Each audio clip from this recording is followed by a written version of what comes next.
Bueno, buenos días a todos. Varios se sumaron en los últimos minutitos. Capaz no los pude saludar antes, pero bueno, aquí estamos, lunes tempranito, para arrancar una nueva clase de arquitectura de computadoras. Y como siempre, arrancamos con los conceptos clave de la clase anterior. La clase anterior fue hace un montón. Espero que hayan podido repasar un poquito antes, siempre viene bien para todos los conceptos que vamos a ver hoy. Pero ¿qué vimos la clase pasada? Empezamos a ver varios conceptos de lo que se conoce como paralelismo a nivel de la instrucción.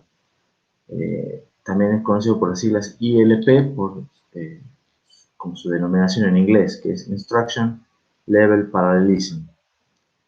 La idea del paralelismo a nivel de instrucción es obtener la máxima performance que se pueda de las instrucciones de nuestro código.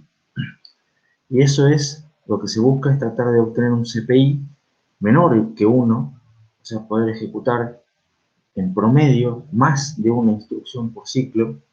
Y la idea para lograr eso es hacerlo mediante una especie de múltiples pipelines puestos en paralelo. La idea básica es que se emiten issue, en inglés, varias instrucciones por ciclo y se terminan, commit en inglés, varias instrucciones por ciclo.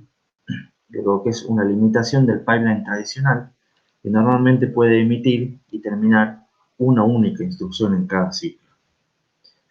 Como ya el CPI se hace menor que 1, normalmente se invierte su denominación, pasa a llamarse IPC, que es instrucciones por ciclo, y la idea es ver cuántas instrucciones por ciclo se pueden ejecutar en estos procesadores.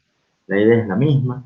En la ecuación de performance se sigue utilizando el CPI, pero si ustedes ven por ahí un IPC, simplemente es la inversa del CPI. Después vimos que para poder emitir varias instrucciones por ciclo, hay dos maneras, lo que es la emisión estática y lo que es la emisión dinámica. En la emisión estática, la idea es armar paquetes de instrucciones, o sea, poder despachar dos instrucciones que sean compatibles, que no tengan riesgos de manera unificada. Se van a despachar las dos instrucciones juntas. Si yo trato de despachar más de dos instrucciones, se hace grande el paquete, se recibe la denominación de, esta que está acá, BLIW, que es Very Long Instruction Word. Esto ya se dice que es very long, digamos, cuando tengo más o menos 4 instrucciones en un solo paquete. 4 o más instrucciones en un solo paquete. La emisión estática implica mucho trabajo para el compilador, porque es el compilador el que debe seleccionar qué instrucciones puede juntar en un mismo paquete. Si no puede poner ninguna, pone instrucciones no, que no hagan nada. Es el compilador el que debe evaluar los riesgos, etc. Y la emisión estática en general está fuertemente limitada por las dependencias. Vimos nosotros un pequeño ejemplo de que aún teniendo dos pipelines, una emisión doble con la emisión estática, un código realmente tenía poca eficiencia y tenía muchos huecos, muchas instrucciones no. Y vimos dos técnicas, o sea, vimos que reordenar las instrucciones se puede ayudar un poco a minimizar eso.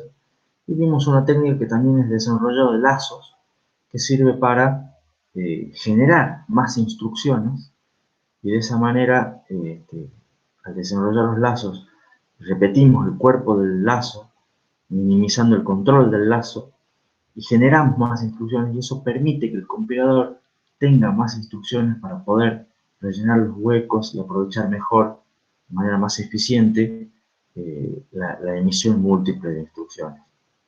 De esa manera, con desarrollo de lazos y reordenamiento de instrucciones para evitar dependencias, podemos mejorar bastante las instrucciones por ciclo, el CPI, y nos acercamos mucho mejor al ideal y era mucho más eficiente.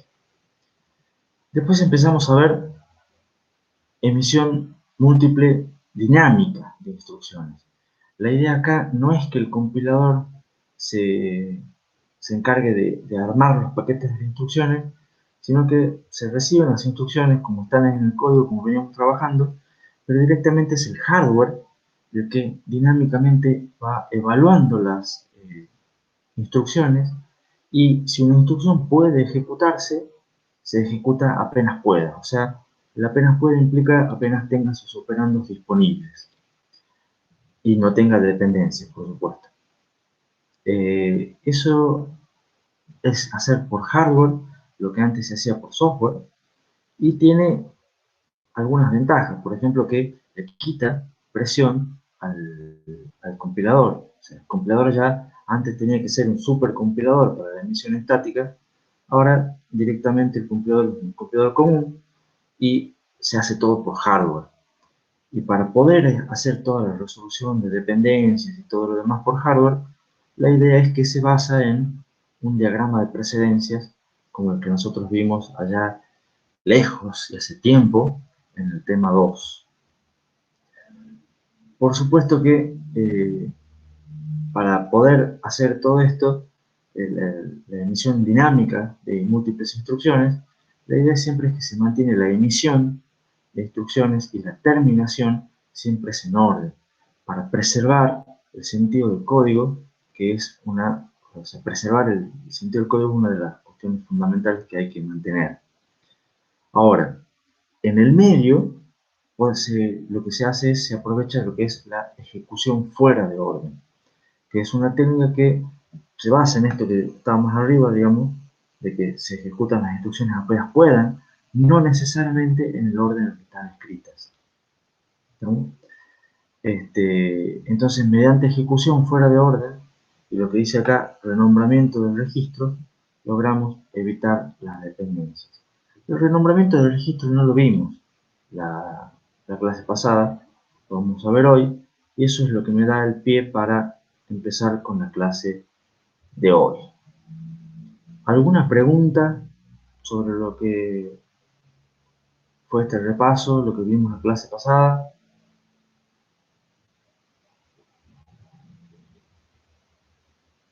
¿Están listos para arrancar?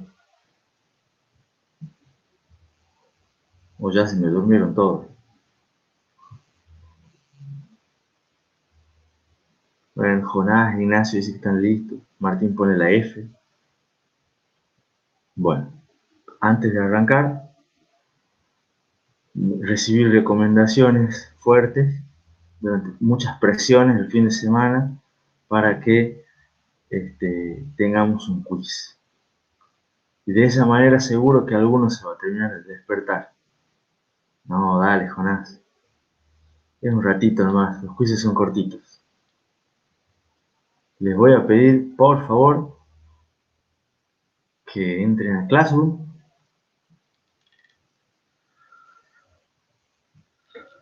Así yo les pongo la asignación, digamos, del quiz.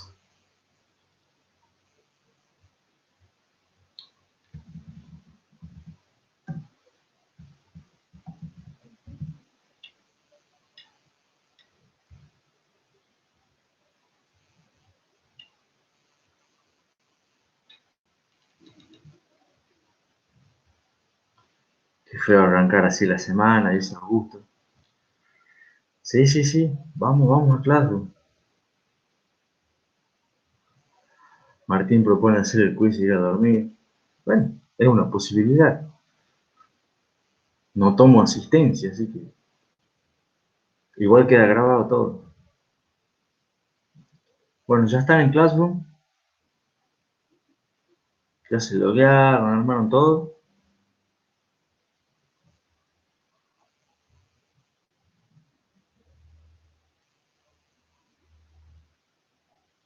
Desgraciadamente sí.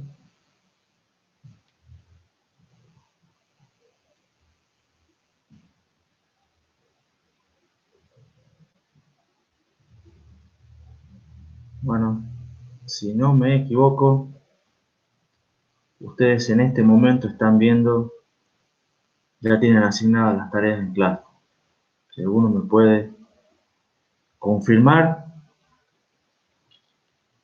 Fabio me pide esperar 5 minutos. 5 minutos es un montón. Bueno, gracias Leo por la confirmación. Son 3 preguntitas, no es muy largo. Recuerden, las preguntas además requieren una respuesta breve. Una pregunta es multiple choice, las otras 2 requieren una respuesta breve. Eh, no escriban más de un renglón, no pasa por ahí. Si tienen que escribir más de un renglón, eh, es muy larga la respuesta. Tiene que ser una cuestión de sí, no, tal motivo, tal otro.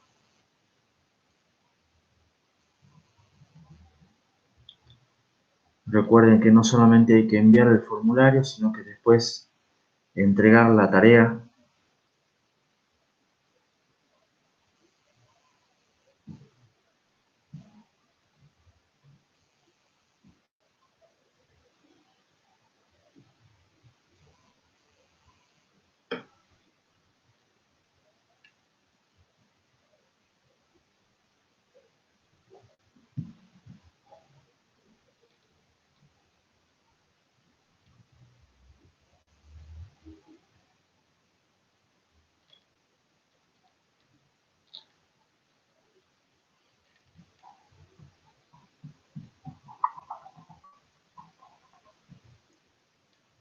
Por las dudas, quiero que quede constancia que todo esto es idea del ingeniero Valentini y de Erika. Ellos son los que me incitan al camino del mal.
Buen día, Erika.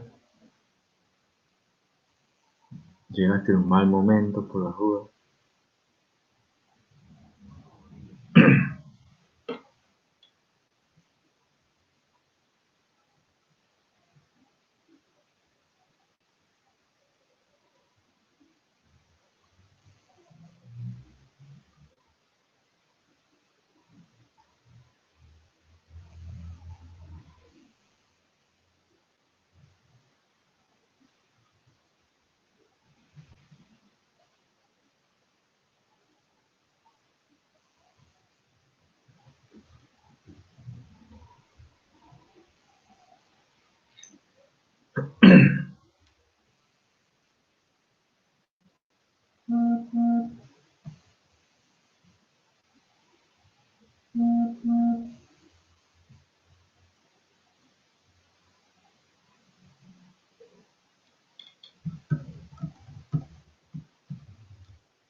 De vuelta por las dudas, les recuerdo, las respuestas son breves.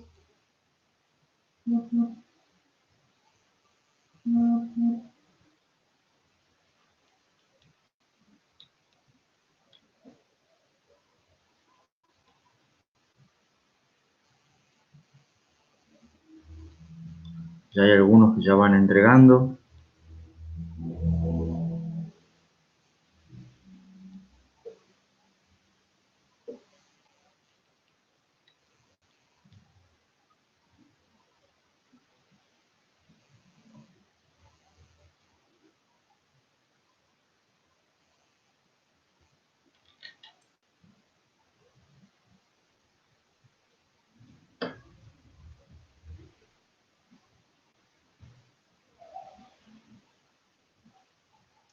Aproximadamente empezamos a las 8:13, según mi computadora.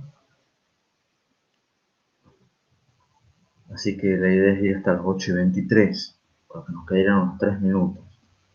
Lucas me pregunta si ya me aparece enviado. Sí, tengo tu respuesta. Quédate tranquilo, está todo bien.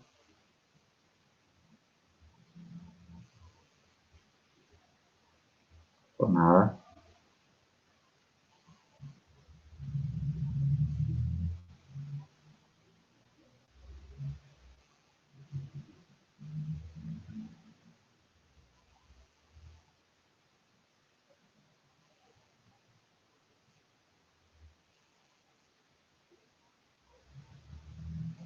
Gonzalo también me pregunta si me llegó su respuesta. Ya te digo. Sí, 2 Gonzalo tengo. Así que está bien. Parece que en este sentido funciona bien Classroom. Así que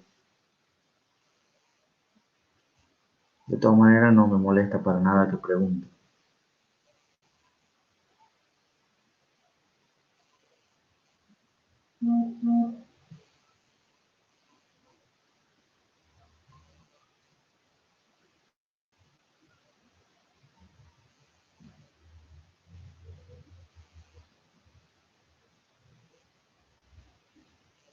Siempre les recuerdo por las dudas, no solamente hace falta enviar el formulario, sino después terminar la tarea o completar la tarea, no me acuerdo cómo es el botón que les aparece en clase. Ahí Martín pregunta si lo suyo está. Sí, está entregado Campero.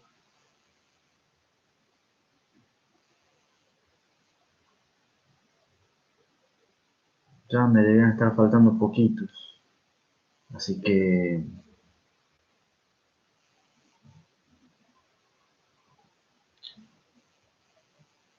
que manda Martín acá. Bueno, ya se quiere ir a dormir tranquilo.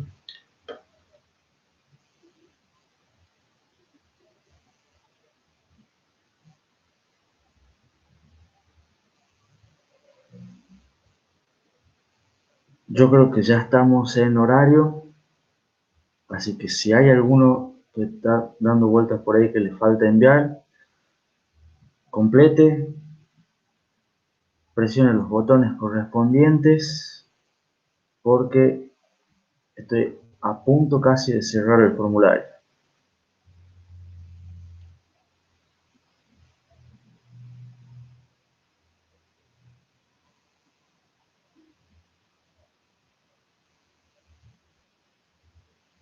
Se cierra la una.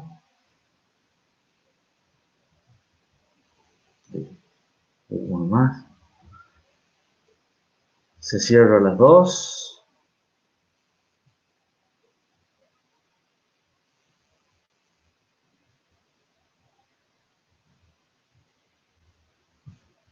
Y se cerró. Bueno, en principio fueron 22 respuestas, bastante bien. Los felicito muchachos. ¿Y ahora se despertaron o no se despertaron? ¿Están un poco mejor? Antes de que se vaya a dormir Martín, más o menos les comento un poco las rápidamente las preguntas con sus respuestas aproximadamente, para que ustedes no solamente vean si respondieron bien o no, sino para que tengan una idea. Una de las preguntas les decía: ¿cuál de las siguientes ideas no es usada para aprovechar el paralelismo a nivel de instrucciones? Y la idea que no tiene nada que ver con paralelismo a nivel de instrucciones es la de superpipelining. Porque superpipelining es una extensión del pipe en la cual buscamos tratar de decir que si en un pipe ideal la aceleración es igual a la cantidad de etapas, entonces para tener más aceleración pongamos más etapas. Pero todas las otras que estaban, que son la ejecución fuera de orden, ejecución especulativa y emisión múltiple de instrucciones, sí son utilizadas para aprovechar el paralelismo a nivel de instrucciones. Ahí Luis dijo que hizo TATETI, Ignacio y Martín pusieron la opción F. Después la otra pregunta dice: ¿por qué la emisión dinámica de múltiples instrucciones se llama así? ¿Y en qué se diferencia de la estática? La idea era que respondan que la dinámica se hace en tiempo de ejecución por hardware, mientras que la estática se hace en tiempo de compilación por software. No necesariamente esas palabras, pero esas ideas. Una es por hardware, una es por software, una se hace en tiempo de ejecución mientras las instrucciones van llegando, la otra se hace previamente y hay que armar los paquetes, que yo les comentaba hace un ratito en el repaso. Y después dice: desarrollo de lazos es una técnica usada por los compiladores para mejorar la performance del programa. Mencione dos desventajas, y una de las desventajas es que al expandir los lazos va a hacer que los códigos ocupen más memoria. Muchas veces esto no es un problema, pero a veces puede resultar en un problema. Son más instrucciones. Y después, la segunda desventaja es que necesito contar con muchos registros. Yo tampoco puedo desarrollar un lazo 20 veces, porque ustedes han visto que necesitaba varios registros en el ejemplo, y bueno, no siempre tengo tantos registros. Entonces le pone presión al banco de registros de desarrollar el lazo. Martín pregunta en el chat si el punto 3 valía 60 puntos. Creo que no, creo que valían 20, 40, 40, una cosa así. Pero no sé, de todas maneras, los puntos que están puestos en Classroom son orientativos. Después vamos a ver, cuando corrijamos, qué es lo que le aparece.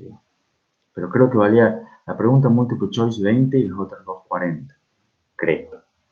Si es que no metí mal la mano en algún lado.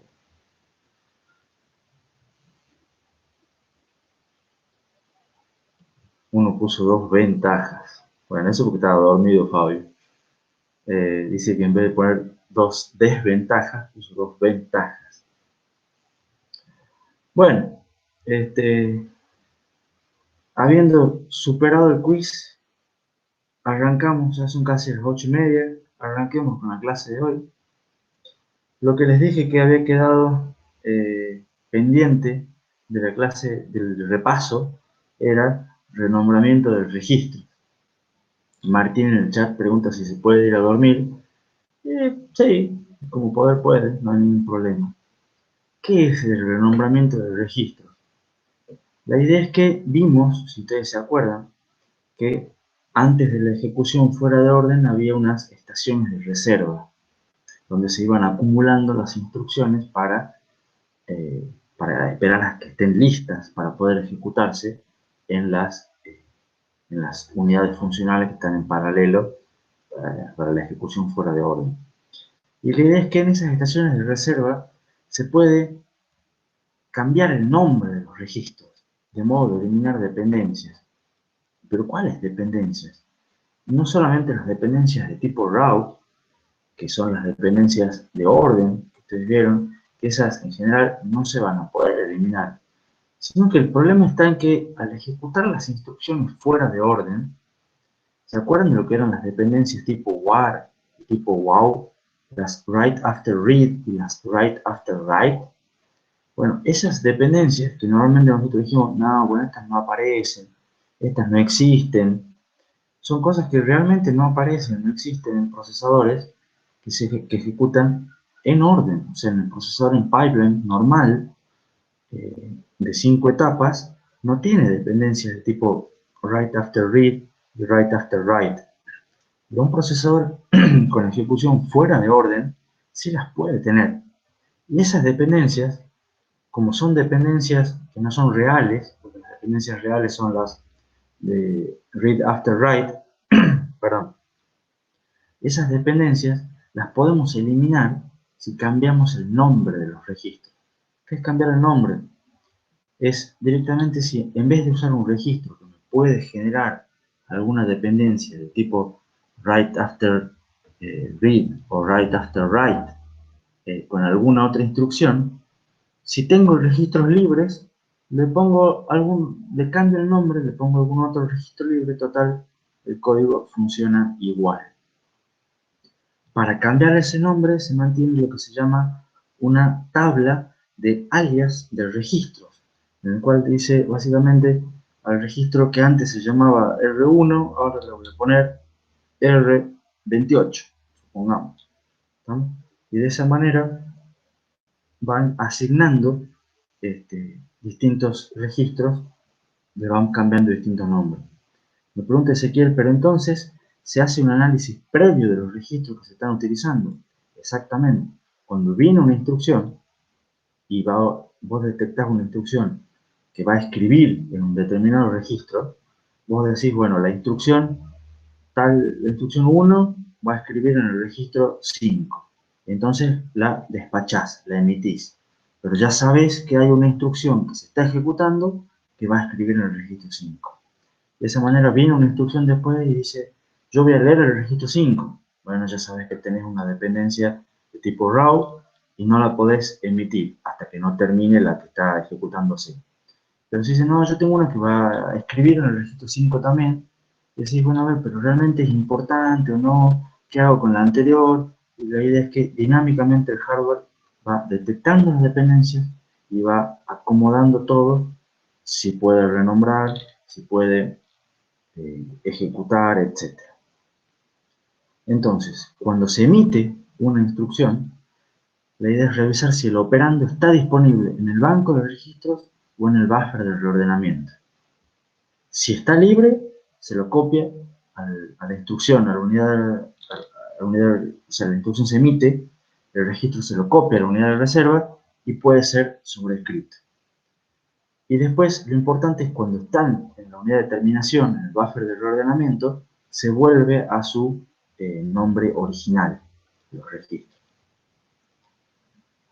Todo este algoritmo de renombramiento del registro mediante una tabla fue hecho por una persona, se lo conoce como el algoritmo de Tomasulo, y tiene más cosas también, pero para que vean es un algoritmo del año 1967, cuando todavía hacer una ejecución fuera de orden realmente en hardware era una idea de ciencia ficción, básicamente en ese entonces.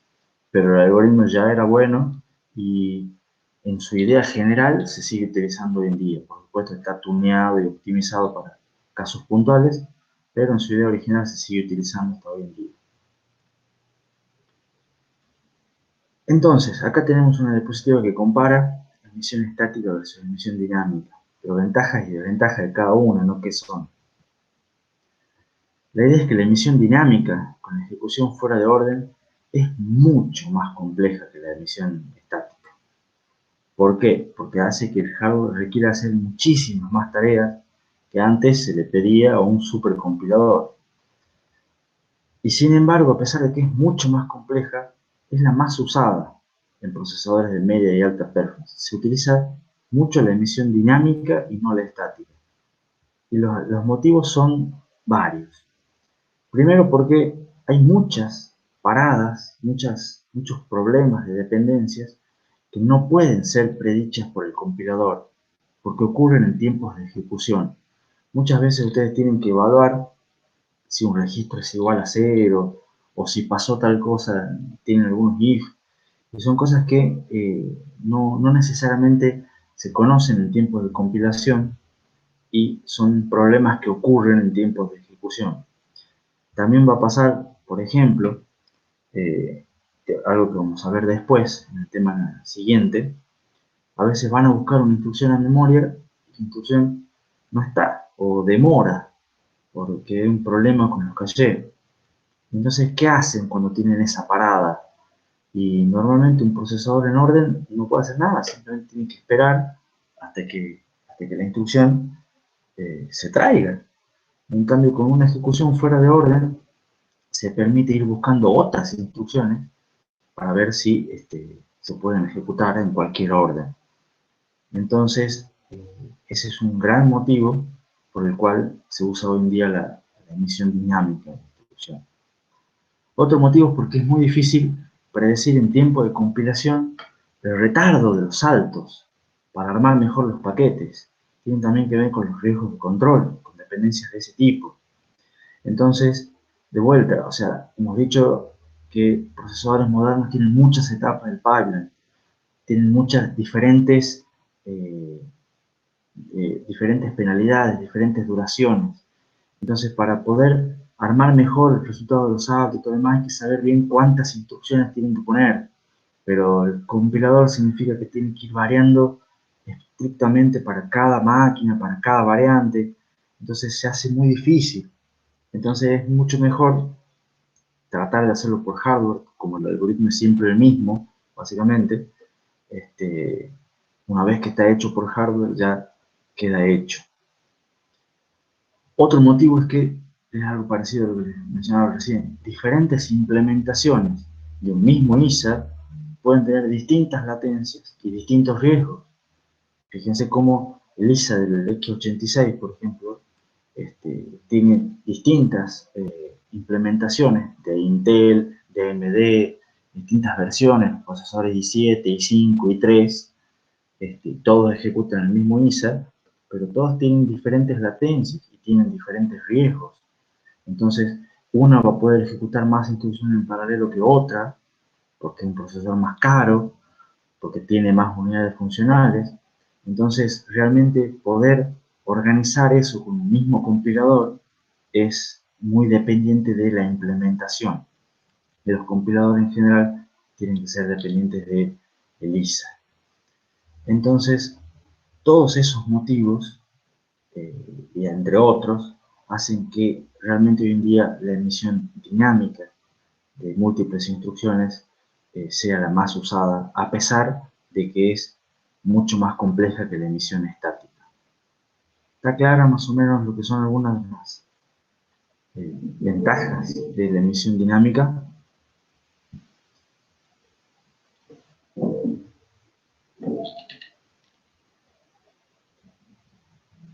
¿O ya se fueron a dormir como Martín? Bueno, Franco está.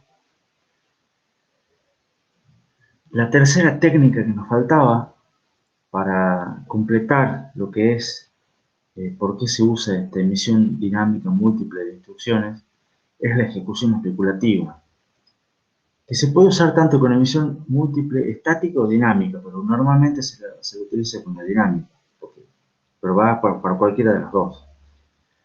La idea de la ejecución especulativa, la idea base es tratar de adivinar qué es lo que va a pasar con una instrucción para comenzar con su ejecución lo antes posible.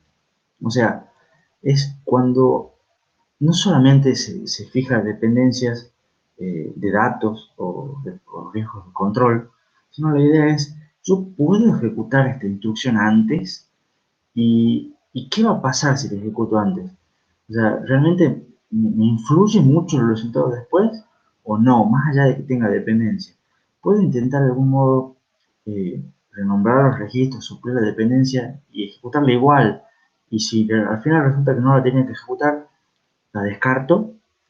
Entonces, la idea es tratar de adivinar o ejecutar instrucciones por las dudas y con la idea de si realmente tenía que ejecutar esa instrucción o si adiviné cómo se tenía que ejecutar esa instrucción, gané tiempo.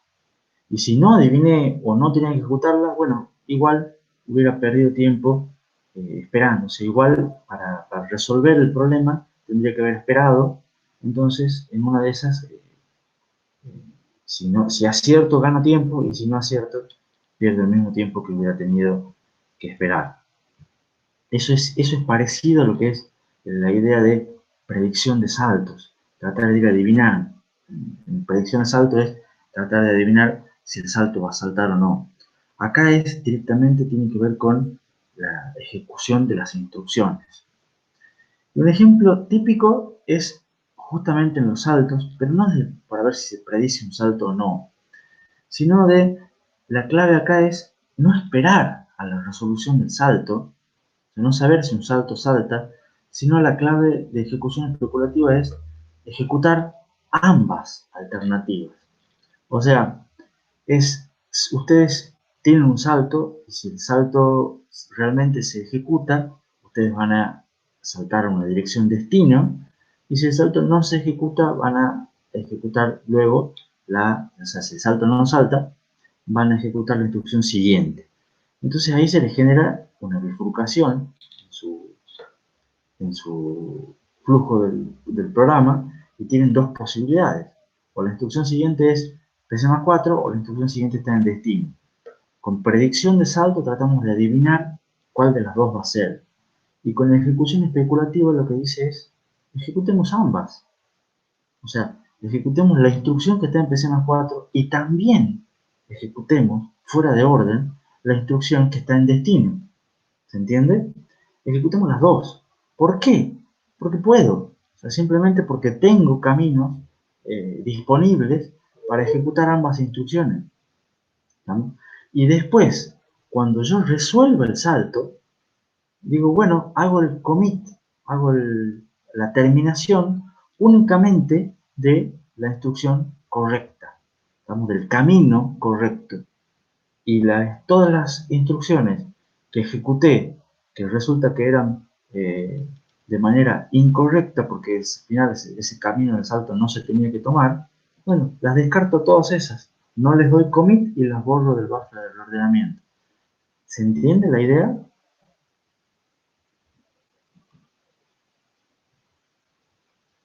De ejecutar ambos caminos en un salto. Sí, dice Lucas. Y Ignacio también. Otra cosa que suele especularse son los loads. A ver, antes de contar la especulación de un load, entonces dice Franco, entonces si implemento eso, no implemento predicción de saltos, en realidad se hacen ambas, se hacen las dos cosas. O sea, un lado para tratar, porque la predicción de saltos te va a permitir que vos puedas resolver el salto de manera eh, más rápida.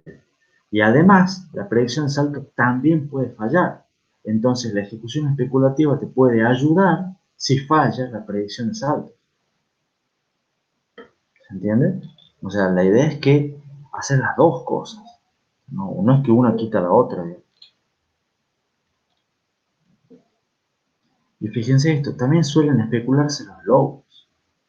¿Qué implica especular un load? Implica un load, ustedes van a traer un dato de memoria. Normalmente dijimos que las memorias son lentas. Entonces, el dato que ustedes van a traer puede ser que demore en ser traído de memoria. Y ustedes no quieren esperar ese tiempo. Entonces, ¿qué es lo que hacen? Digo, bueno, yo tengo que ir a buscar el elemento que está en la posición de memoria 1000. Bueno, voy a suponer que es un 4. Voy a suponer que traigo de memoria un 4. Y sigo ejecutando como si yo hubiese traído de memoria un 4. ¿Y, ¿Y qué pasa? Y bueno, pasa lo que les conté recién. Si resulta que yo adiviné y resulta que traigo de memoria realmente un 4, entonces gané mucho tiempo, porque no tuve que esperar nada. ¿Entiendes? Pero me dicen, bueno, pero ¿cuáles son las chances de que yo realmente acierte la predicción? Si no acierto con la ejecución especulativa, descarto y después igual hubiera perdido el tiempo esperando hasta que traiga el dato del load. ¿Se entiende la idea? Fíjense tratan de adivinar qué valor van a traer de memoria. A veces funciona, a veces no. Pero, claro, exactamente, la idea es lo que dice Lucas en el chat. Como igual tengo que esperar, bueno, tratemos de adivinar. Y si adivinamos, ganamos tiempo. Es adivinar, es ejecutar por las dudas. Y también tiene razón Martín, tratar de ir adivinando cuál es la respuesta del quiz. Claro, ese es muy especulativo de parte de ustedes también. Ahora, de vuelta, el compilador puede ayudar con la especulación. ¿Cómo? Reordenando las instrucciones puede hacer que se ejecuten instrucciones a veces antes de los saltos y se ayude un poco la especulación. Se pueden agregar instrucciones para recomponerse de una especulación errónea. Por ejemplo, a veces en algunos saltos if then else, ustedes tienen que en el else, por ejemplo, restan un valor, capaz que les convenga hacer la resta antes, independientemente de si se toma o no se toma eso, y si después resulta que tienen que tomar el salto, bueno, vuelven a sumar el valor que ya restaron, ¿entienden? Pero si no, ya ganaron tiempo. Y de vuelta, la idea es que un procesador que con ejecución fuera de orden puede ir anticipando la ejecución de algunas instrucciones por las dudas. Las ejecuta de manera especulativa, solamente porque puede hacerlo, porque tiene muchas unidades funcionales disponibles y la idea es que va buscando, gracias a que tiene un gran buffer de ordenamiento, instrucciones para poder ejecutar. Y esto está impulsado otra vez por la ley de Moore. Y bueno, al final, siempre, por más que haya ejecución fuera de orden, las instrucciones se ejecutan, se mantienen en los buffers hasta que realmente se determina si realmente se las necesita o no. Si se las necesita, se hace el commit correspondiente. Si no se las necesita, se las descarta simplemente borrando las buffers. Por supuesto que la ejecución especulativa en realidad es mucho más compleja, tiene muchas más cuestiones, también hay que ver con los riesgos, pero lo importante, lo que me interesa a mí, es que se queden con la idea, no más. ¿Alguna pregunta, alguna duda con respecto a ejecución especulativa? Al concepto, a la idea de ejecución especulativa.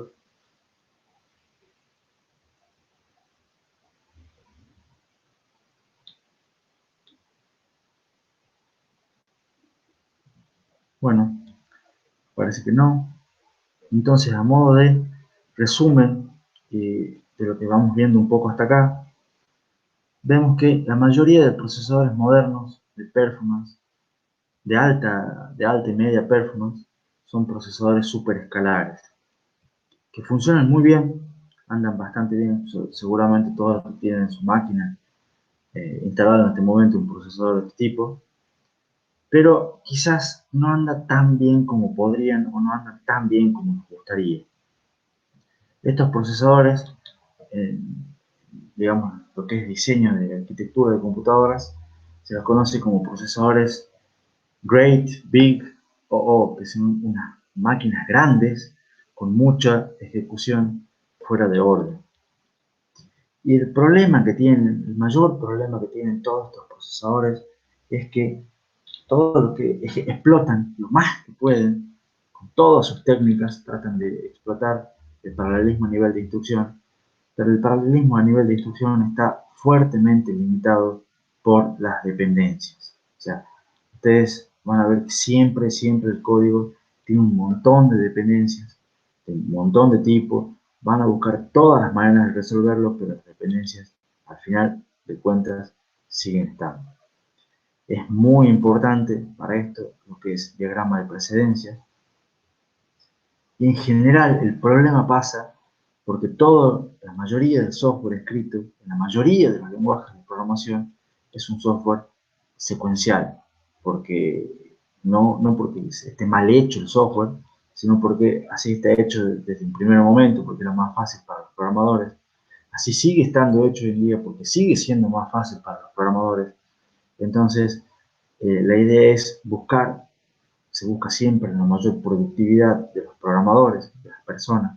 Se busca siempre simplificar la tarea a las personas. Entonces, es muy probablemente que los lenguajes de programación sigan siendo secuenciales y por eso tengan un gran problema, digamos, a la hora de ejecutarse, que que está limitado por las dependencias. Claro, dice Lucas, es como pedirle a la cabeza de uno que escriba fuera de orden. No sería muy lógico, exactamente.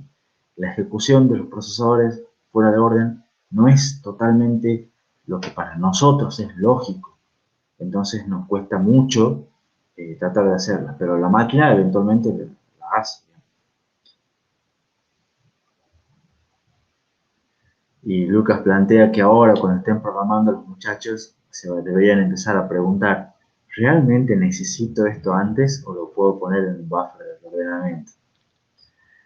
La idea es que es muy difícil aprovechar todo el paralelismo posible de los procesadores. Y es difícil mantener todos los pipelines, los múltiples pipelines llenos de instrucciones.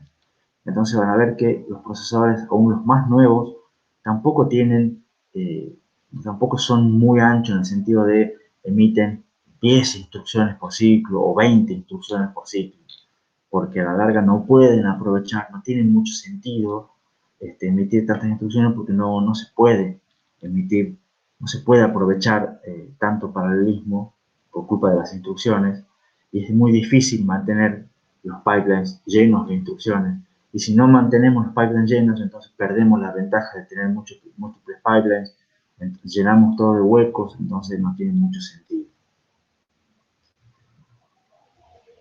La ejecución especulativa sí ayuda a mantener los pipelines llenos, o sea, eso sí es importante, pero tiene su costo también. Toda esta complejidad, o sea, todo lo que nosotros vimos, buffer de reordenamiento cada vez más grande, buffer para predicción de saltos, con una tabla, la tabla de alias de registros, los múltiples pipes en paralelo, y todas esas cuestiones, agrega costo, obviamente, o sea, cada vez son más unidades funcionales, más tablas, más cosas que hay que poner, más las dependencias son cada vez más grandes, los adelantamientos van a ser cada vez más grandes, los riesgos van a ser cada vez más grandes, y todo necesita hardware, y todo eso es más caro, necesita más transistores, consume más potencia, entonces es un problema, no siempre se puede. En parte de seguir agrandando todo esto es el consumo de energía que derivó en la pared de energía, la Powerwall, que vimos en el capítulo 2. Espero que se acuerden. Después también se hicieron pruebas y se ve que un procesador single issue, o sea, que emite una única instrucción con emisión en orden, o sea, que no tiene nada de superescalar, si está bien diseñado, puede llegar a obtener casi la mitad de la performance que uno con un superescalar con emisión fuera de orden. O sea que un procesador superescalar fuera de orden tiene mejor performance siempre, pero no es tampoco que sea tanto la ganancia, digamos. Y el procesador no superescalar lo hace, obtiene la mitad de la performance, pero utilizando un décimo del área y consumiendo un décimo de energía o quizás menos. Entonces se ve que si se busca performance, se prefiere superescalar con emisión fuera de orden. Pero si uno busca performance o costo-performance, capaz que convenga esto. O costo-performance por watt, ya capaz que convenga por diseños simples. ¿Se entiende más o menos la idea? Para performance no hay nada que le gane a los superescalares con fuera de orden. Pero si uno empieza a poner otras cosas en la balanza, no necesariamente son mejores. Y además hay un problema adicional. La ejecución especulativa resultó que era genial para performance, pero resultó ser un grave problema de seguridad. Y eso lo vamos a ver en el tema 17. O sea, va a quedar suspenso de vuelta hasta el final de la materia, digamos. ¿Preguntas hasta aquí? ¿Se entiende? ¿Alguna duda?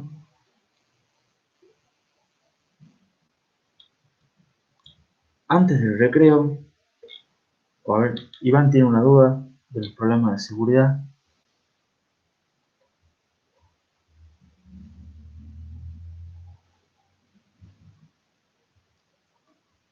Y me plantea si esos problemas de seguridad son los que se descubrieron hace poco en los procesadores. Sí, exactamente, son los que se descubrieron hace poco en los procesadores. Son unas brechas de seguridad, no necesariamente culpa de la ejecución especulativa, pero sí principalmente, o algunos de ellos, motivados por la ejecución especulativa. Son problemas recientes y los vamos a ver, o sea, en el último tema de la materia. Así que si te interesan esos temas, vas a tener un poquito de paciencia, ¿no? Pero sí los vamos a ver.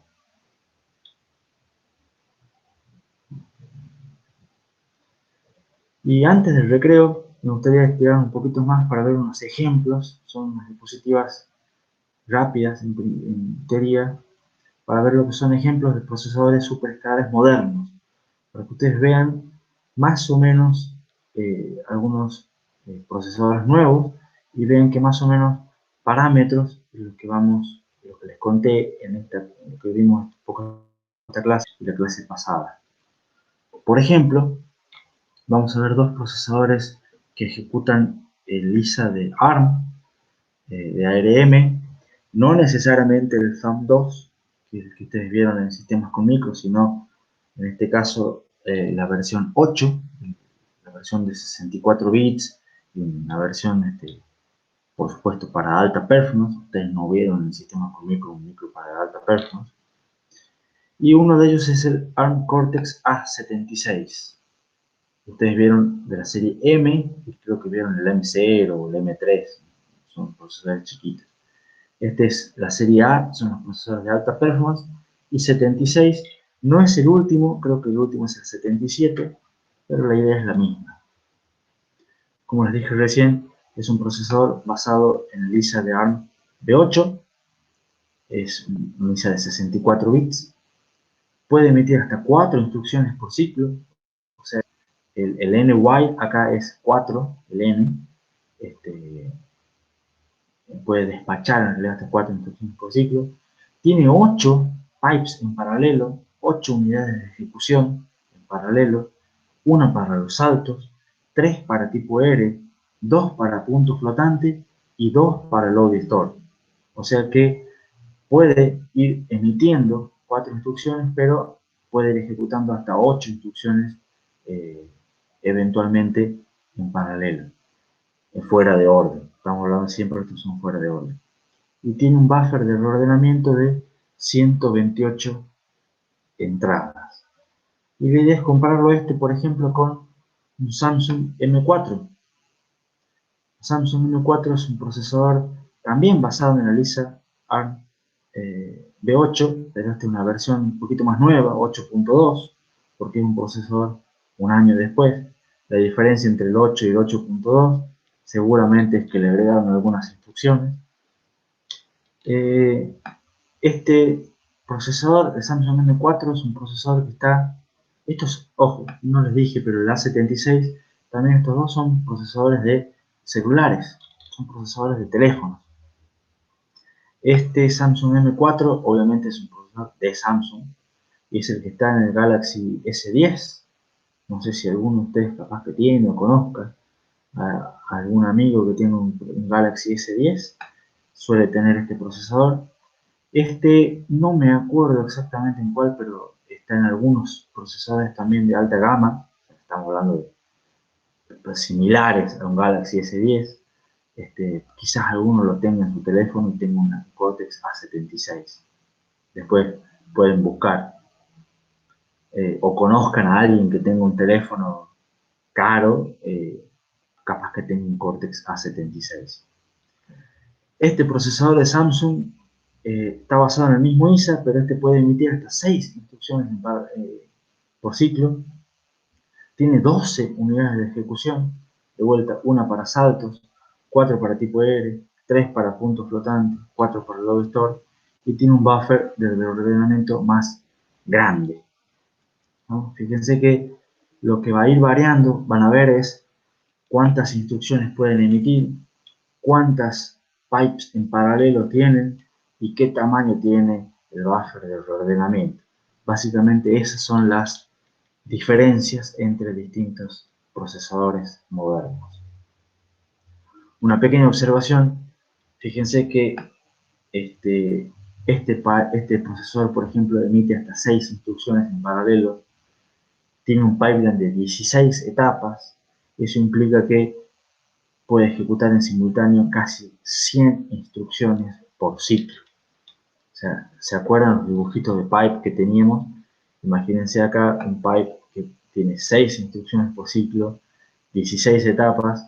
En algún momento, si el pipe funciona bien, van a tener 6 por 16, son 96 instrucciones ejecutándose simultáneamente para que ustedes tengan que ver caminos de adelantamiento, dependencias, etc.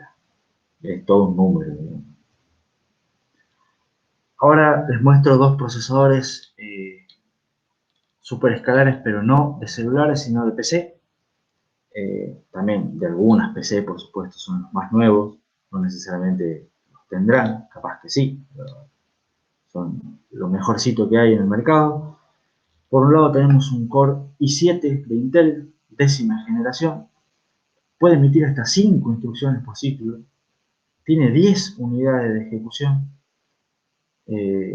son diferentes, bueno, por supuesto, este es para un ISA x86, no está puesto, pero no lo quería dejar de mencionar. Y fíjense que tiene un buffer de ordenamiento más grande.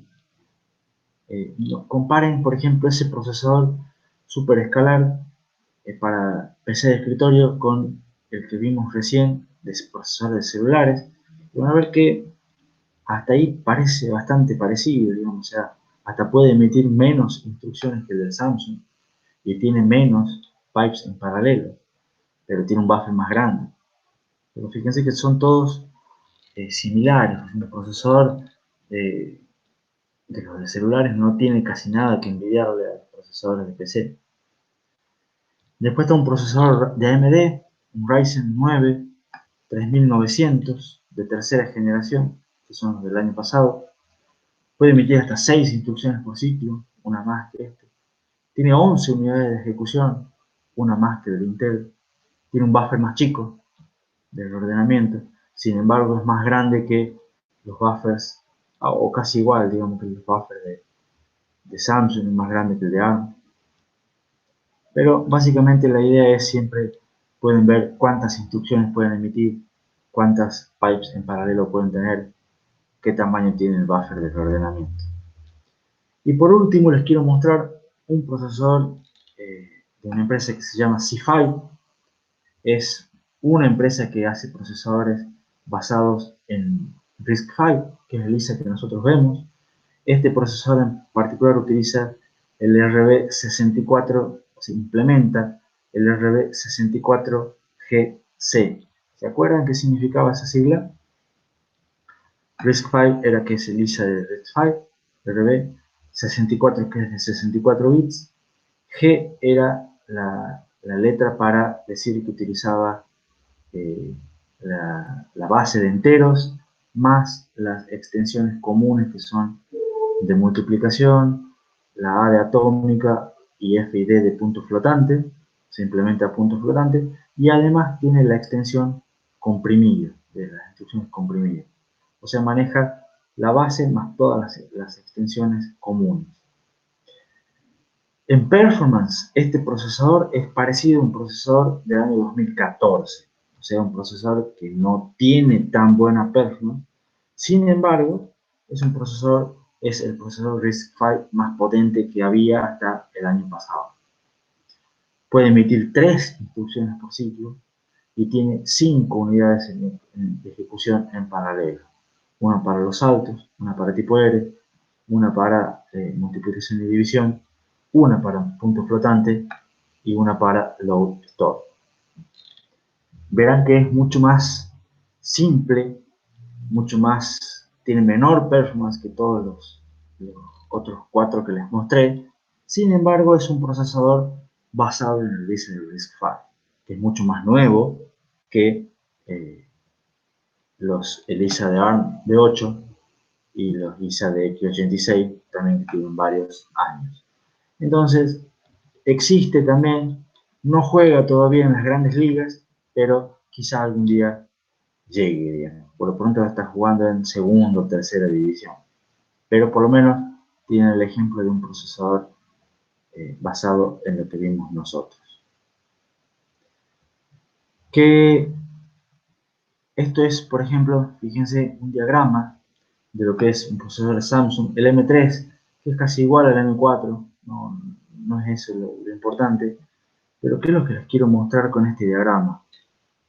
No importa si lo entienden a fondo, fíjense, tiene la parte de predicción de saltos, la memoria de instrucciones para buscar, la decodificación, y acá tienen toda una etapa de renombramiento de registros, y acá están las 6 instrucciones que se pueden emitir por ciclo. ¿Está? Y después están todas las unidades funcionales para saltos, para lo que son las ALU, para el lobby stop, punto flotante. Estos que dice acá, SSH, son las estaciones de reserva. Y si ustedes, esto es una diapositiva que lo importante acá que ven que es oficial de Samsung, cuando presentó esta arquitectura, ¿no? Y la idea es que presentaba esta arquitectura en función, la comparaba con la anterior que tenían ellos. Y lo que tiene esta diapositiva es que si la miramos con cariño, en realidad se parece bastante a este esquema que yo les mostré la clase pasada. Ustedes tienen acá un montón de hacer toda la parte de fetch y de codificación que era en orden, y las estaciones de reserva con las unidades funcionales en ejecuciones en paralelo fuera de orden. Entonces, volvamos a ver, y acá tienen, fíjense todo lo que es fetch y decode y renombramiento, está todo en orden. Y después están todas las estaciones de reserva, que son los SSH, y todas las unidades funcionales en paralelo, que son las que están aquí.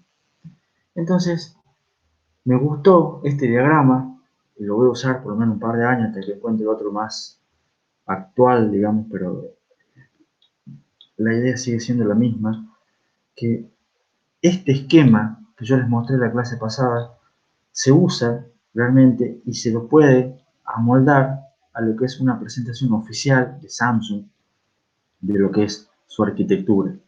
Y eso es realmente cómo funciona un procesador fuera de orden moderno.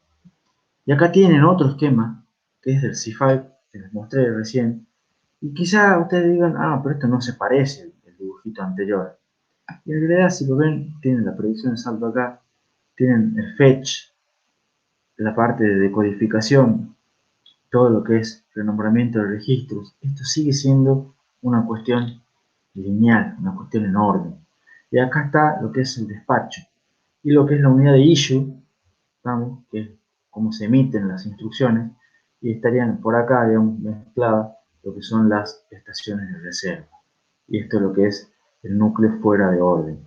Y acá están las unidades de ejecución 1, 2, 3, 4 y 5 en paralelo.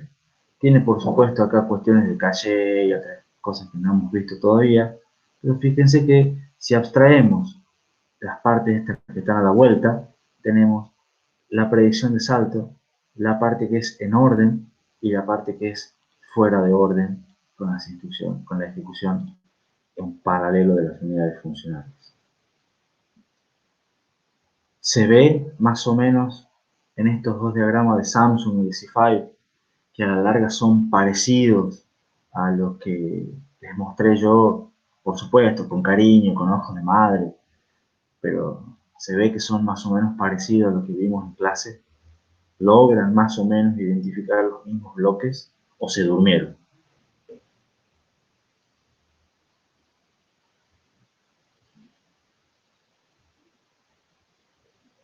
Bueno, me mienten por el chat que sí se ve, sí se entiende.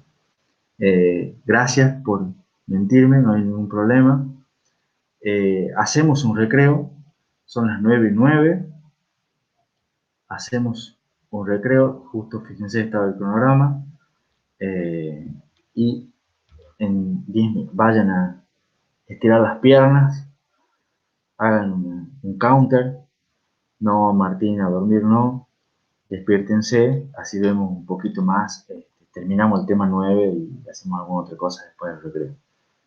Pero hacemos un pequeño break hasta las 9:20 y de ahí seguimos. ¿Estamos? Bueno, yo voy a aprovechar.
Ya estoy de vuelta, Martín, para la pregunta que tenías, aparte de la clase.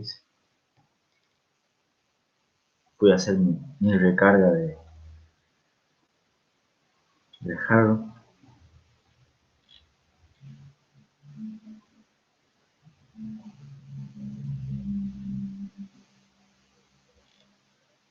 O por las dudas, si alguno quiere hacer alguna otra pregunta, también ya estoy disponible.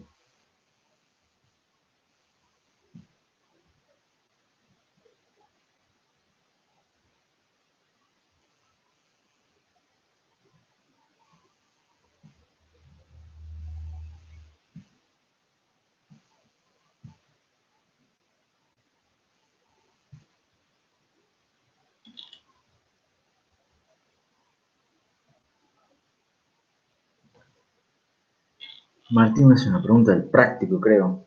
Esa instrucción HAL R, así como está puesta, es una instrucción que salta a una dirección destino que está compuesta por el valor del registro RS1, o sea, sería R de RS1 más el offset, un modo de accionamiento indexado, digamos. Y además guarda el PC de la instrucción siguiente a HAL en RD. Te lo escribo en el chat para que quede duda. Salta a guarda PC con RS1 más offset. En realidad, y después hace en RD, guarda PC más 4. Haría esas dos cosas. Teniendo en cuenta, por supuesto, siempre que cuando pongo offset, en realidad es la constante inmediata extendida en signo.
En realidad, Martín, la duda, esa que tenías vos de cuando buscabas en el manual, lo que pasa es que la instrucción HAL-R, RD offset RS1, es, si no me equivoco, es una instrucción inventada por nosotros para el práctico, ¿no? La instrucción HAL-R real, guarda en un registro cualquiera eh, el valor de PC. Creo que hace eso. ¿Sí?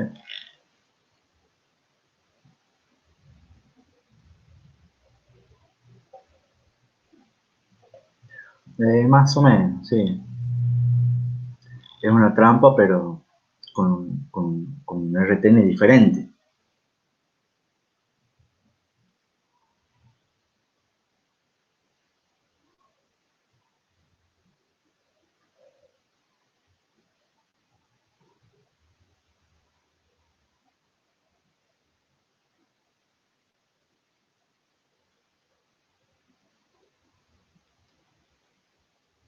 Bueno, ¿qué les parece si lo retomamos?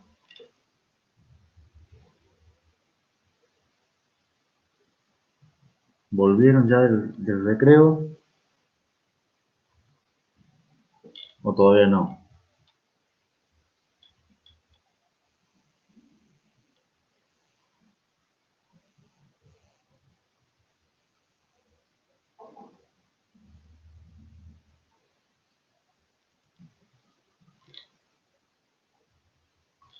Nacho está, Iván está,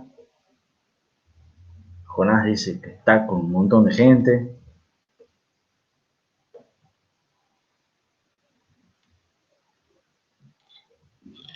Bueno, retomen.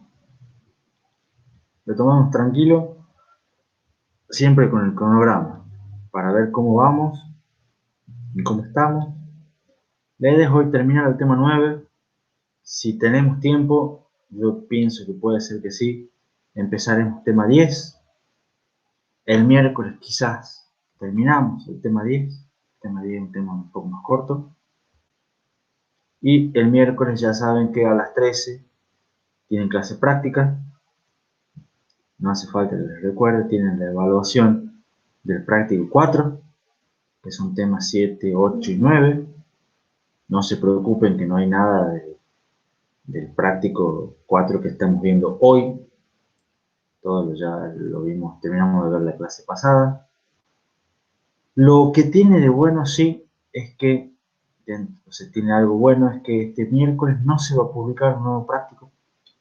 O sea, van a estar sin nuevo práctico, lo que no implica que Jonás festeja mucho, pero Martín dice sí, no se publica porque viene el parcial. Exactamente. Pero por lo menos práctico no hay. Eso es positivo, digamos. Y también la otra noticia relativamente positiva es que si el miércoles terminamos con el tema 10, el viernes no hay clase. ¿No? Entonces, no es que quiera apurarme para terminar, yo lo que quiero siempre es que traten de entender, pero tienen el incentivo de que si te ponen ganas y hacen un poquito de esfuerzo hoy, el miércoles, terminamos y no tenemos clases viernes. ¿No? Claro, exactamente. No sé si les parece, bueno, también si quieren podemos tener clases el viernes, yo no tengo ningún problema, ¿no? No tengo ningún problema.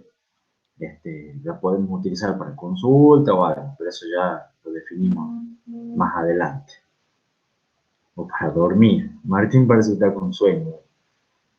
Bueno, sigamos con el tema 9, que todavía falta una cosa más. O sea, hemos visto super backlining, hemos visto paralelismo a nivel de instrucción, eh, con todo lo que implicaba, ejecución fuera de orden, emisión múltiple de instrucciones, estática, dinámica, desarrollo de lazos, ejecución especulativa, hemos visto las limitaciones del ILP, y aún así les quiero dar una cosa más. Sí. ¿Por qué? porque es importante también que ustedes tengan en cuenta que el tema se llama pipeline avanzado, conceptos de pipeline avanzado, porque vean que lo que hemos visto de pipeline realmente es la parte fácil, y que cuando se va a hacer esto en la realidad, hay muchas cuestiones que hay que tener en cuenta, y no es tan sencillo como uno, como, bueno, que no sé si había parecido sencillo, pero no es tan bonito y tan ideal como parecía que funcionaba, ¿eh?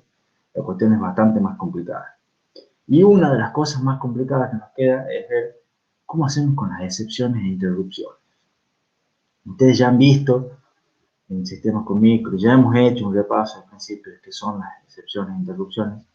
No voy a entrar en esos detalles, pero sí tengan en cuenta, o sea, lo que quiero es, con la idea que ustedes pueden tener en la cabeza, que están haciendo el práctico, de lo que es el procesador uniciclo, el procesador segmentado de las 5 etapas, ¿cómo hacen con ese procesador para manejar, para dar soporte para manejo de las excepciones y de las interrupciones?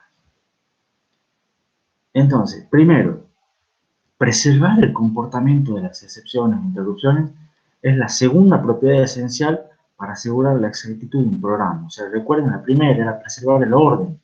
Por eso, en ejecución fuera de orden, siempre se emitían las instrucciones y se terminaban en orden.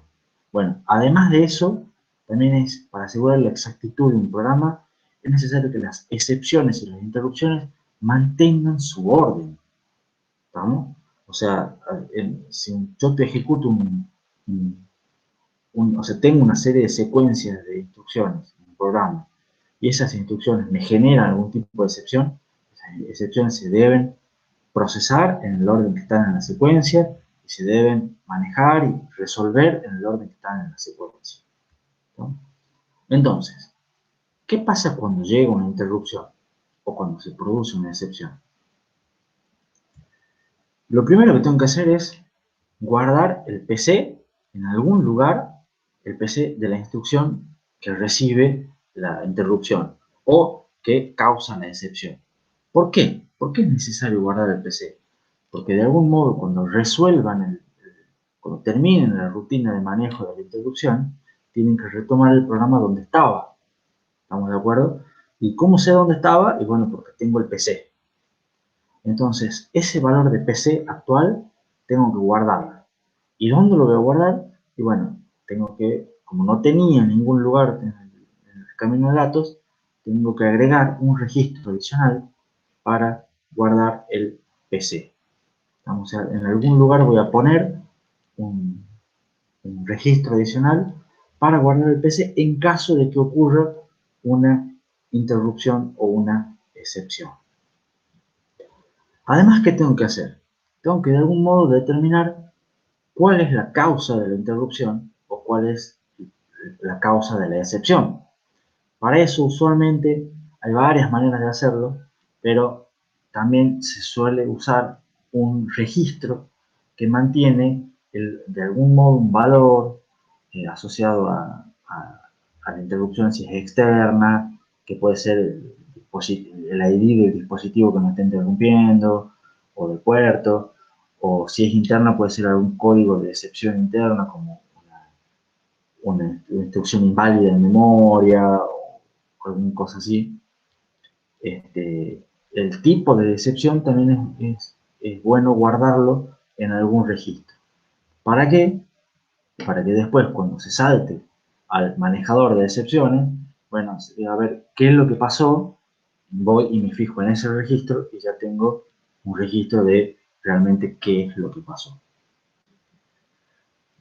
Y después, finalmente, casi, lo que tengo que hacer es escribir el PC no con el valor de la instrucción siguiente o algo, sino que la instrucción siguiente tiene que ser la dirección donde está el manejador de instrucciones. O sea, tiene que saltar a la rutina que se encarga de manejar mis interrupciones. Entonces, cuando yo llego, cuando estoy ejecutando alguna instrucción y llega una interrupción, entonces yo sé que el próximo PC que se tiene que buscar es el PC, digamos, tiene la dirección donde está almacenado el manejador de interrupciones y excepciones. ¿Se entiende todo eso hasta acá? ¿Vamos bien? Jonás dice que sí.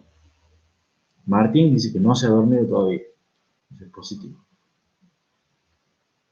Ahora, para poder hacer este último agregado de escribir el PC con la dirección donde se ubique el manejador de interrupciones, tengo que agregar, o sea, todos estos agregados implican agregar registros, agregar una entrada más al multiplexor con un valor en principio constante. Si no es constante, tengo que agregar otro registro más. Entonces, implica hacer varios cambios al camino de datos. ¿Y cómo queda el camino de datos? Al final de cuentas, tienen que ver que en el pipeline, las interrupciones, a fin de cuentas, son un riesgo de control. ¿Por qué? Porque lo que hacen es, me modifican el flujo de instrucciones, me modifican cuál es mi instrucción siguiente. ¿Estamos?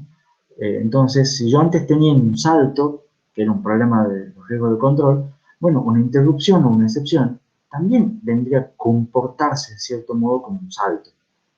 ¿Se entiende? Porque significa, uy, no, lo que estoy ejecutando no me sirve, tengo que ir a buscar una nueva instrucción en el PC. Entonces, en realidad, una excepción o una interrupción son inclusive tratadas de manera muy similar a cuando yo tengo una predicción de salto mal hecha. Cuando tengo que decir, uy, me equivoqué, todas estas instrucciones que tengo en el camino las tengo que descartar. ¿Sí? Tengo que borrar lo que está en el pipeline e insertar burbujas. ¿Se acuerdan?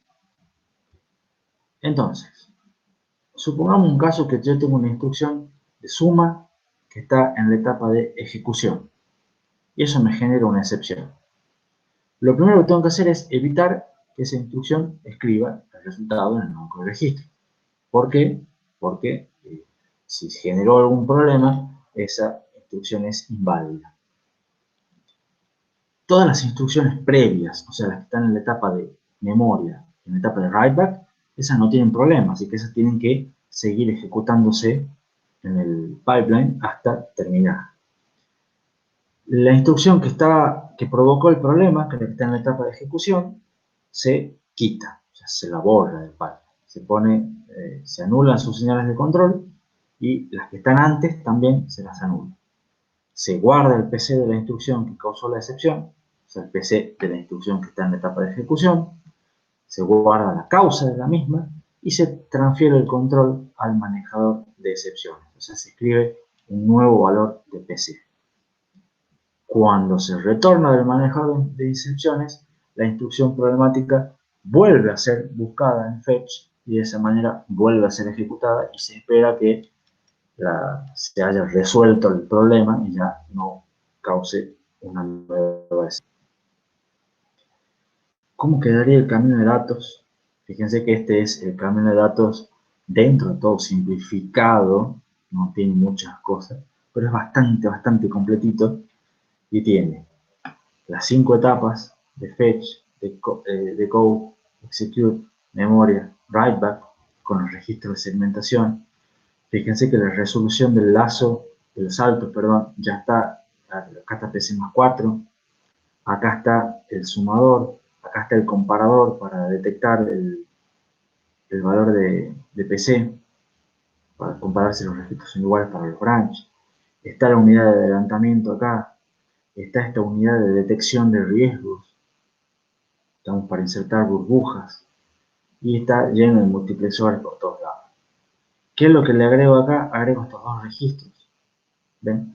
Ese EPC, que es el de exception PC, o sea, es donde se guardaría el valor de PC, que yo lo voy propagando.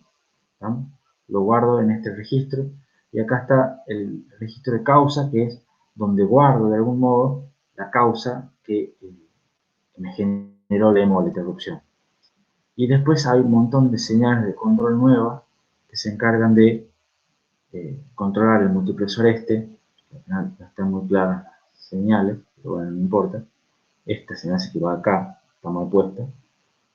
Pero fíjense que el multiplexor este de un circuito de PC tenía PC+4 como una señal, la dirección de salto como otro, y ahora además se le agrega un valor constante, que es donde está la dirección base del manejador de interrupciones. No entremos en más detalles del camino de datos, si quieren lo pueden mirar con detalle ustedes después. Insisto en que creo que por lo menos tiene un error, porque este multiplexor no tiene señal de control. Para mí es esta, que va conectada acá, pero no es lo crítico. ¿Qué es lo que les quiero mostrar con esto? Es que, fíjense que el pipeline, que inicialmente eran solamente los registros de segmentación, hemos ido agregándole cosas como la unidad de adelantamiento, hemos ido la unidad de detección de riesgos, hemos ido haciéndole cambios, y además de todo eso, tenemos que manejar interrupciones y excepciones, ¿vale? Lo cual lo hace ya bastante complejo, ¿no? Entonces, ahora tengan en cuenta más cosas, digamos, porque no terminamos todavía. En un pipeline, ustedes están ejecutando varias instrucciones en simultáneo, en un pipeline común, ¿no? O sea, eventualmente un pipeline de 5 etapas que trabaja en estado de régimen, pueden estar ejecutando 5 instrucciones en simultáneo, y pueden ocurrir múltiples excepciones en simultáneo. O sea, ustedes están haciendo un fetch en la memoria de instrucciones, y capaz que en ese fetch están accediendo a una dirección de memoria inválida. Y a su vez, en la etapa de ejecución, están generando algún otro problema. Están teniendo dos excepciones diferentes, en dos instrucciones diferentes, pero que están ejecutándose al mismo tiempo, en el mismo ciclo, en el pipeline. ¿Cómo se maneja eso? ¿Cómo se manejan las múltiples excepciones simultáneas? La idea más simple es manejar primero la excepción de la instrucción más antigua, o sea, la que está más adelante en el pipeline, y directamente vaciar las siguientes. Porque en el peor de los casos, la que está después, o sea, en el ejemplo que yo dije, una instrucción en ejecución y una en fetch, bueno, manejemos primero la excepción que está en la etapa de ejecución. Eventualmente yo voy a retomar la cosa, como no hice nada con la que estaba en fetch, va a volver a ocurrir, y cuando vuelva a ocurrir solita, bueno, ya la manejo a esa excepción, ¿no? Esto de manejar primero la excepción de las instrucciones más antiguas se denomina como excepciones precisas, y son muy importantes mantenerlas en un procesador en pipeline. Ahora, fíjense cómo hacemos para mantener excepciones precisas en un procesador superescalar con emisión dinámica de instrucciones múltiples, ejecución fuera de orden. Es todo un desafío, porque no solamente pueden aparecer o sea, pueden aparecer varias simultáneamente, sino que algunas son, algunas son de antes, otras son de después, hay que mantenerlas en orden. Entonces el buffer de reordenamiento no solamente se encarga de emitirlas en orden, sino también de ir manejando las excepciones. Y si hay alguna instrucción que generó una excepción y que por algún motivo no debería, la descarto, no sé qué cosas, bueno, se descarta la excepción, se descarta la instrucción, se descarta todo. ¿Y qué es lo que pasa, por ejemplo, si una instrucción que estaba siendo ejecutada especulativamente me produce una excepción? O sea, y fíjense, era una instrucción que yo la estaba ejecutando por las dudas, ni siquiera era una instrucción de verdad, ¿no? ¿Qué pasa si esa instrucción me genera un problema? ¿Lo tengo que atender o no? Y en realidad la respuesta es, tengo que esperar hasta que se resuelva. Tengo que primero esperar hasta que vea si esa instrucción es válida o no, y deje de ser especulativa, ¿no? Si la instrucción, cuando se resuelve, se da cuenta que es válida, bueno, entonces sí tengo que procesar la excepción. Y si no, si no era válida, la descarto, y descarto la excepción, y ni siquiera me importa que generó un problema. ¿Se entiende? Pero fíjense que en realidad el manejo de excepciones e interrupciones complica más un pipeline normal, Y un pipeline fuera de orden, un pipeline superescalar, es realmente bastante, todo un tema nuevo, digamos, manejar las excepciones y las interrupciones. Con la idea siempre lo importante es mantener las excepciones precisas, o sea, manejar siempre primero las excepciones de la instrucción que están primero, digamos. O sea, que las que ocurren primero son las que se tienen que manejar primero. Y en fuera de orden no es tan fácil. ¿Preguntas?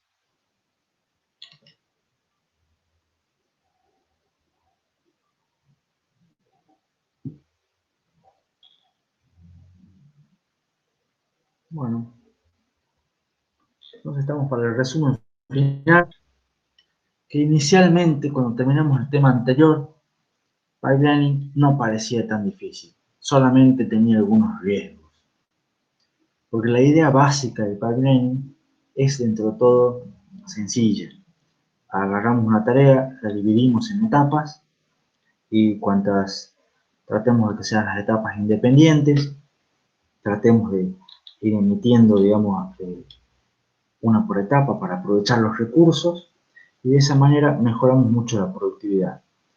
Pero la realidad es que no es tan sencillo, hay muchos detalles que hay que tener en cuenta. Sí o sí, un buen diseño ayuda mucho.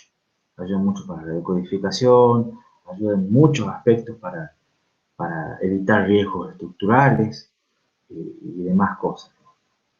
Pero la permanente búsqueda de mayor performance va haciendo que el pipeline sea cada vez más complejo, más complejo, más complejo.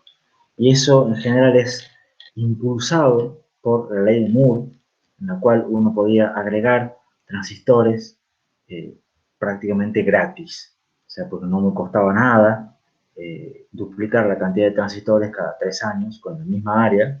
Entonces yo prácticamente con el mismo costo podía meter el doble de transistores y la idea era, bueno, ya que puedo poner transistores, busquemos alguna utilidad para los transistores.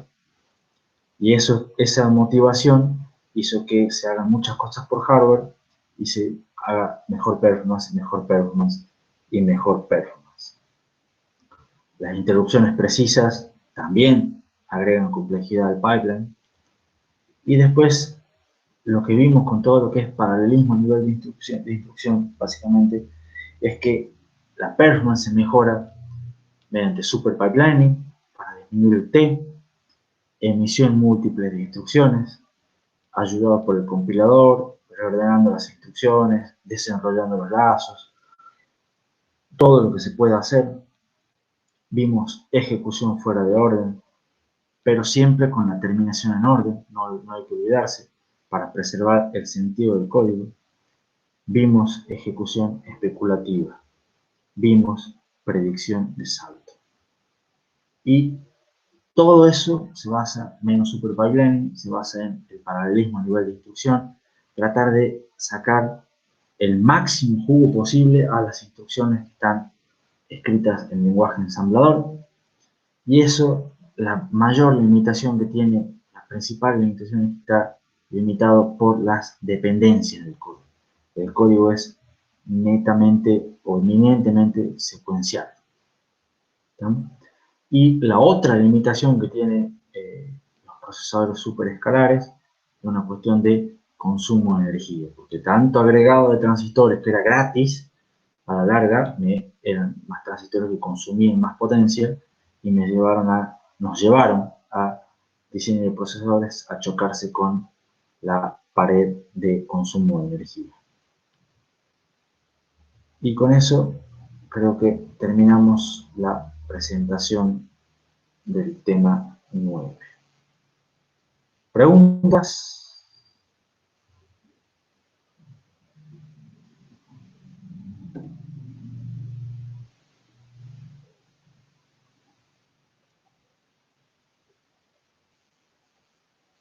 Bueno, tenemos unos 10, 15 minutitos más. Podemos, aunque sea, arrancar con lo que es el tema 10. Por lo menos vamos viendo lo que es la presentación, lo que es las primeras diapositivas. Tranqui, no se preocupen. No está la presentación en PowerPoint, está. Claro, la idea es tengamos 15 minutos más ahora y nos evitamos el viernes. Total, ya estamos acá en el baile, sigamos bailando. Estamos todos viendo ahora lo que es la presentación del tema 10. Deberían. Este tema 10 tiene una pequeña diferencia con respecto al año pasado. El año pasado era tema 10 y tema 11, ahora los unifiqué para que sean más cortitos, quité algunas diapositivas. Entonces, la idea es que, como se muestra aquí, este es el último tema antes del parcial, ¿no? Es un tema que, como alguien me había preguntado, no sé, cuando empezamos el tema 9, no va en el práctico, este tema de diseño multiciclo y microprogramación, pero sí puede ir en el parcial, ¿no? O sea, no es un tema que no los vamos a tomar, ¿no? Es un tema que lo podemos tomar, pero no en práctica, ¿no? Entonces, es un tema que es más bien conceptual, un tema que es para que tengan una noción, tengan una idea. No va a haber ejercicios puntualmente en el parcial sobre estos temas, pero sí puede haber preguntas de teoría, comparen, expliquen por qué, respondan verdadero o falso, ese tipo de cosas, ¿no? Pregunta Jonás en el chat. Claro, bueno, antes de la pregunta de Jonás, el comentario de Nacho dice, es como interrupciones. Claro, exactamente. Interrupciones te lo puedo tomar en el parcial, no como un ejercicio completo, algo así, porque lo tengo práctico, pero sí como una pregunta, che, ¿qué pasa con las interrupciones? Definime interrupciones precisas, cosas así por el estilo. Que yo en general no soy de tomar definiciones, a mí no me sirve, que ustedes estudien de memoria, pero algunos verdaderos falsos, cosas así, podría ir en el parcial. Entonces, interrupciones, excepciones y el tema 10, este que vamos a ver ahora, es un tema que tienen que estudiarlo, no es que no se lo estudian, pero no va en ningún práctico. ¿Estamos? Y como les dije recién, es el, el último tema antes del parcial. La pregunta que había quedado pendiente de Jonás es si el miércoles que viene es el parcial. Y resulta que sí, Jonás. Porque la fecha prevista, que si te fijas está en todas las diapositivas, para el primer parcial era el 13 de mayo, que resulta ser la semana que viene. Vamos, el miércoles de la semana que viene. Así que estábamos lejos en su momento, pero ya estamos llegando a la mitad de la materia y ya se nos viene el primer parcial encima. ¿Estamos? ¿Qué es lo que vamos a ver en este tema? Vamos a ver la idea básica del multiciclo, cómo es un procesador que ejecuta sus instrucciones en múltiples ciclos. Vamos a ver la idea de cómo es el camino de datos, cómo es la unidad de control. Y acá la unidad de control, como es compleja, vamos a ver bastantes implementaciones con una MEF, con ROM, con un secuenciador, con microcódigo. Y vamos a ver distintas implicancias y conclusiones de cada una. Y vamos a ver al final cómo se hace el manejo de interrupciones y excepciones en un procesador como este, digamos. Jonás plantea en el chat que sobrevivimos al coronavirus y bueno, hasta ahora vamos sobreviviendo, pero como dice Martín, no hemos terminado aún. De vuelta a la diapositiva que agregamos este año de dónde está en el libro estos temas. En general está en el apéndice, tiene un apéndice del libro, en el apéndice C, y son las secciones C3, C4 y C5.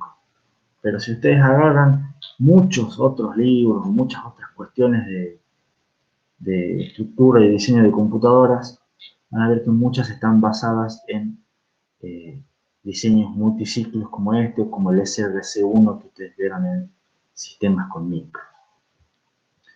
Entonces, Recapitulando un poco, ¿qué es lo que vimos hasta aquí?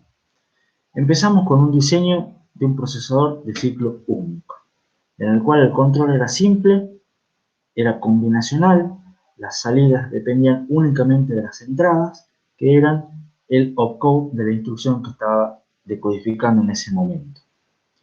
Para el camino de datos le pusimos todos los caminos de datos que necesitábamos. Pusimos unidades funcionales duplicadas, si era necesario, y pusimos todos los bases y todos los cables que había que poner. Eso generaba que era un costo más alto. Ese camino de datos tenía un problema, que era que la duración del ciclo era larga, porque estaba determinado por la instrucción más larga, y perjudicaba a todas las instrucciones por culpa de la más lenta. Entonces lo que hicimos fue, lo segmentamos, lo hicimos, como era una cuestión, un circuito combinacional, dijimos, lo hagamos en pipeline, agregamos registros de segmentación en el medio, de esa manera los recursos se pueden reutilizar y mejorábamos mucho la performance, mejorábamos la productividad, anduvo todo bien, tenía el CPI igual a 1, pero con un tiempo de ciclo mucho más corto. Sin embargo, al hacerlo en pipeline vimos que conocimos lo que decía ahí la diapositiva, los riesgos estructurales, riesgos de datos, riesgos de control, y lo que hacen esos riesgos a la larga me limitan la performance, hace que el CPI no sea igual a 1, sino que pueda ser un poquito más grande. Eventualmente pusimos técnicas para minimizar esos riesgos, pero eso implicaba más recursos, más costo. Y después vimos muchas otras técnicas para seguir aumentando la performance, ya sea bajando el T o bajando el CPI, pero siempre agregábamos complejidad y siempre aumentábamos el costo. ¿Estamos? Fíjense que siempre, hasta ahora, todo lo que vamos haciendo es aumentar performance, bajando CPI, bajando T y aumentando complejidad, aumentando área, aumentando costo, aumentando consumo de energía. ¿Qué es lo que vamos a ver ahora o cuál es la idea de este tema? Es que, ¿qué pasa si no todo es una cuestión de performance? ¿No? Algunos, Martín dice, y si todo fue un sueño, no, no es un sueño, pero no todos los diseños de procesadores lo que buscan es maximizar la performance. O en realidad se busca maximizar la performance, pero capaz que algunos tengan otro tipo también de limitación.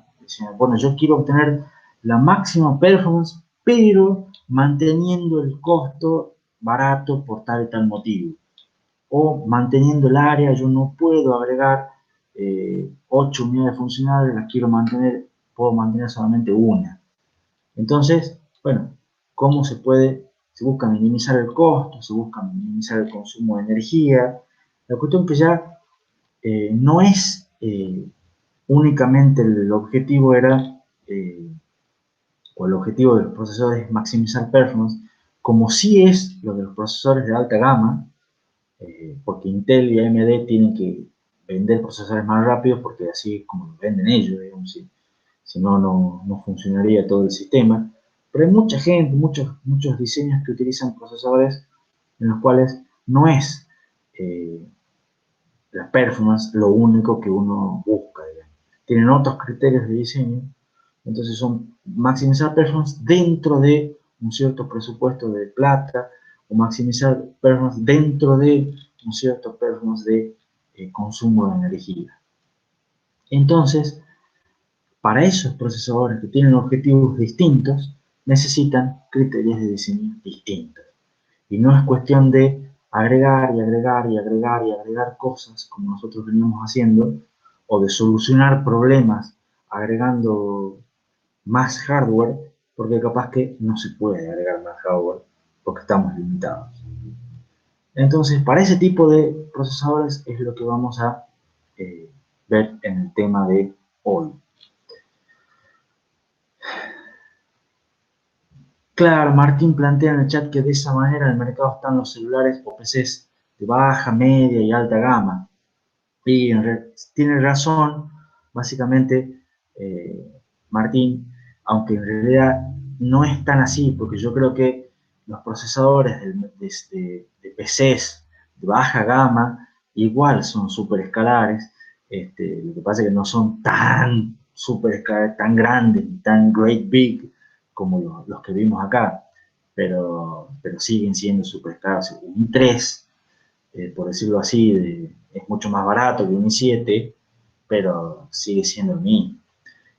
Yo apunto más a procesadores tipo embebidos, procesadores como el Cortex de la serie M, que ustedes vieron en sistemas con micro, no como el de la serie A. Digamos, eso sí ya es una gama totalmente distinta. Digamos. No hay ningún celular con Cortex M, ¿estamos? Eh, porque es muy básico, ¿no? Pero lo que hoy existen muchos procesadores eh, que no solamente se ajustan al bolsillo, como dice Ezequiel en el chat, sino también a la aplicación, ¿no? Entonces, depende dónde quiero usar yo el procesador, depende el criterio que yo voy a necesitar y depende cuánto esté dispuesto a pagar, ¿no? Entonces, una diapositiva más. La idea básica de multiciclo es dividir las instrucciones en pasos modulares, tal como hicimos en pipelining, o sea, la misma idea de los pasos, pero la idea es que ahora una instrucción se ejecuta mediante la combinación de estos pasos y que yo pueda ejecutar en cada paso un ciclo, pero la instrucción va a depender de que se va a ejecutar en múltiples ciclos. ¿Estamos?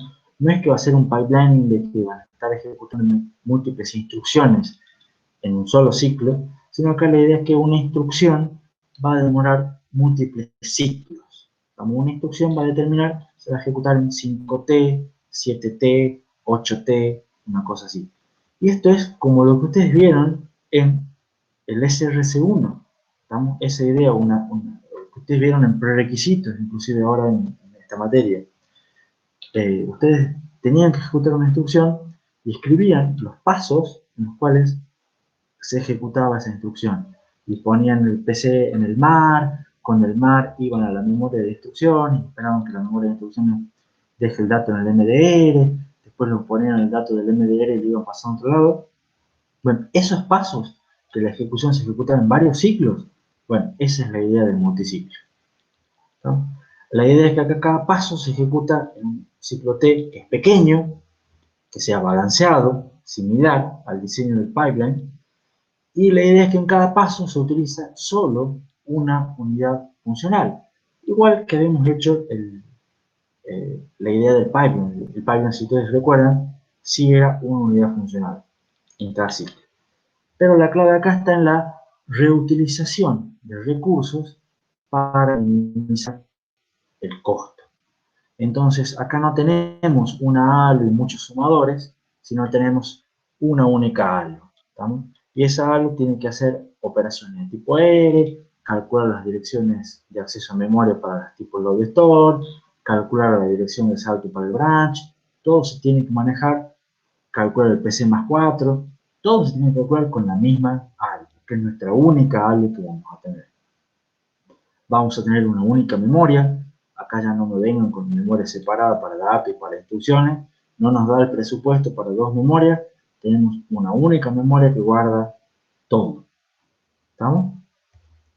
Y, por supuesto, como si yo quiero ejecutar eh, una única instrucción en varios ciclos, para saber en qué ciclo está cada instrucción, voy a necesitar agregar registros adicionales que me ayuden a mantener el estado.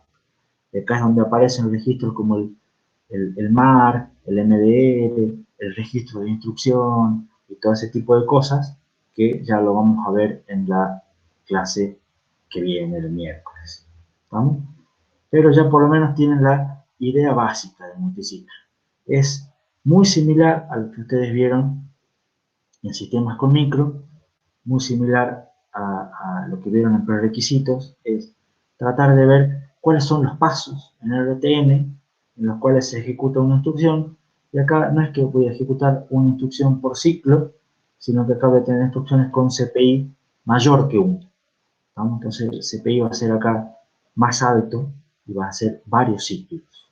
Y para eso voy a reutilizar recursos, pero voy a necesitar algunos registros adicionales. ¿Se entiende la idea?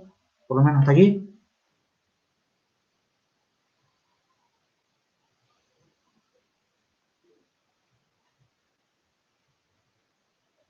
Bueno, si la idea se entendió y no hay preguntas, entonces yo sugiero que cortemos acá, porque además ya estamos en horario. Y en todo caso, vamos a seguir y vamos a terminar muy probablemente el miércoles de la semana, perdón, el miércoles que viene, ¿no? Dentro de 2 días. Entonces, si no hay nada más que agregar, no hay nada más que agregar de mi parte, si ustedes no tienen ninguna pregunta, ya estaríamos y me voy despidiendo hasta el miércoles.